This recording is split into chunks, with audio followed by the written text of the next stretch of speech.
Tank బండపై భక్తుల రద్దీ కొనసాగుతుంది. గణనాథులు ఒక్కొక్కటిగా గంగమ్మ ఒడిని చేరుకుంటున్నాయి. తమ వెంట తీసుకువచ్చిన గణనాథులను నిమజ్జనం చేస్తున్నారు భక్తులు. ఊరేగింపుగా వస్తూ ఒక్కో వినాయకుడిని క్యూ పద్ధతిలో నిమజ్జనం చేస్తున్నారు. భక్తులు భారీగా తరలి రావడంతో ట్యాంక్ బండ్ పరిసరాలు సందడిగా మారాయి. ఒకదాని వెంట ఒకటి వాహనాలు వస్తూనే ఉన్నాయి. మధ్యాహ్నం వరకు నిమజ్జనోత్సవం కొనసాగే ఛాన్స్ కనిపిస్తోంది.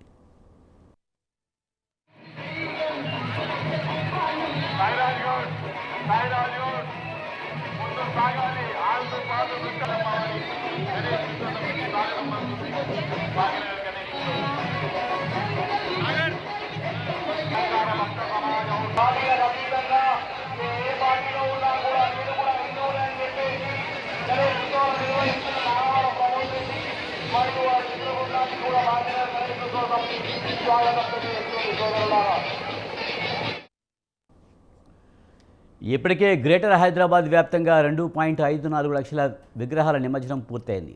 మరో 10,000 విగ్రహాల వరకు ఇవాళ నిమజ్జనం జరగనున్నట్లు అధికారులు తెలిపారు. భక్తులు అధికంగా ఉండడంతో పోలీసులు ఎప్పటికప్పుడు పరిస్థితిని పరిశీలిస్తున్నారు.